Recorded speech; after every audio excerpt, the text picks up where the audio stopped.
Hey everybody, no BS with Bronwyn here. If you like what I have to say in this channel, please like and subscribe. So just a quick little video from me before I have to run out.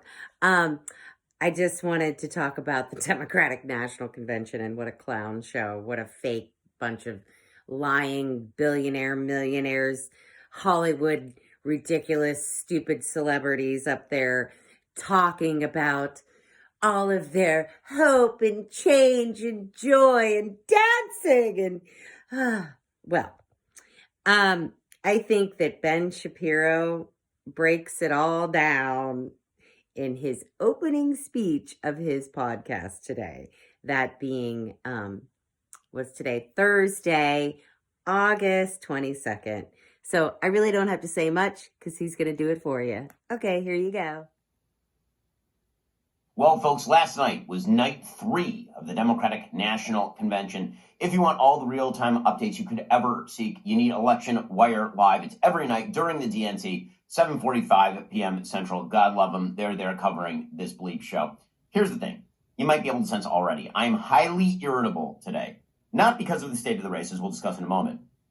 I'm really irritable because I don't like the sensation of the entire Democratic media human centipede peeing on my leg and then insisting that we all dance in the rain. We are being lied to. It is annoying. It is irritating beyond all reason. So stop telling me Kamala Harris is a wondrous politician and a symbol of hope and joy who dances and sings and cooks rather than what she is, a manipulative, chameleonic, corrupt careerist who shifts her positions and her person at whim and will not answer a single damned question. Not one. We are now on day 33 of answering 0 questions. She's running for president of the United States. And we're supposed to believe that it's all about the vibes, man. It's all about how she really loves Venn diagrams and she's feeling, are you feeling the joy? Are you feeling the joy? Stop telling me Tim Walz, a good old boy, championship winning football coach, instead of what he is, a radical left-winger who caters to trans politics and lets BLM radicals burn down the major cities in Minnesota and calls socialism neighborliness and apparently visits China every 5 seconds. Stop lying to me. Also, he's a weird kook.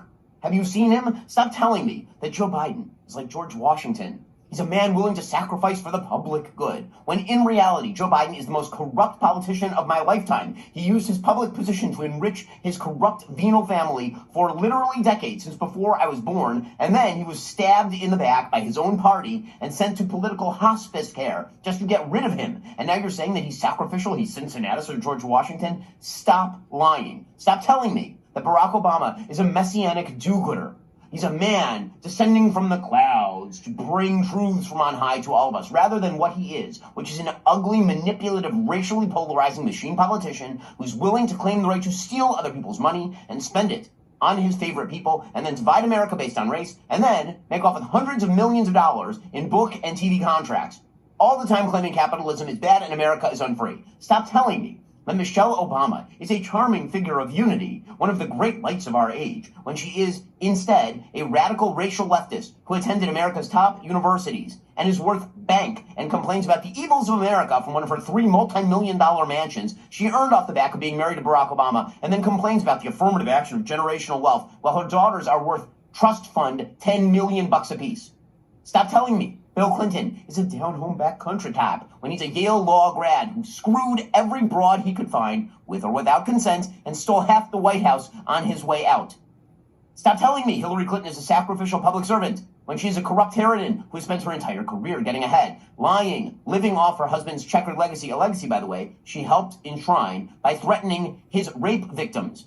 Stop telling me Doug Emhoff is America's dad-in-chief and Jewish liaison when he screwed the nanny and got her pregnant and has done literally nothing Jewish his entire adult life while raising a daughter who donates to pro-Hamas groups, and then says he's more in touch with his Judaism because he attends church on Easter with Kamala Harris at some rainbow flag church. Give me a break. And most of all, stop telling me, most of all, truly, stop telling me that the Democrats' positions don't matter, that we should not listen to them. Stop telling me they haven't been in charge. Stop telling me that I'm supposed to pretend that they haven't been in charge for 12 out of the last 16 years of my life. and that their threats to rewrite the Constitution, to destroy the Supreme Court, their threats to destroy the filibuster, to confiscate the earned wealth of people who innovate, to spend endless amounts of money that they did not produce, to institute price controls, to inflate the currency, to nationalize health care, to cut the military, to trans the children, to abort anything that moves, to enshrine voting procedures that facilitate fraud, to open the border and amnesty everyone who enters. Stop telling me none of that matters. Stop it. Stop telling me that. Stop telling me that I should ignore that because Amanda Gorman, ooh, and Kenan Thompson, ooh, and Oprah Winfrey, and Lil Jon, turned down for what? Is supposed to cover for the fact that this Democratic Party is off its political rocker, and John Legend, and Stevie Wonder, and Pink. Stop telling me that politics should be treated as a game show. It is not a game show. Politics is always and forever about what people do with power. It's not about joy or about vibes. It's not about being brat. It's about what the jacks you elect do with power. That's the whole thing.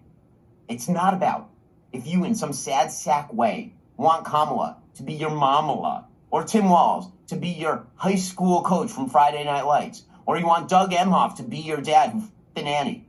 It's about whether you want these people to be in charge of the country, to set the rules for the economy, to set the rules internationally. That's the thing we should all be focused on. Now listen, maybe we're just unserious.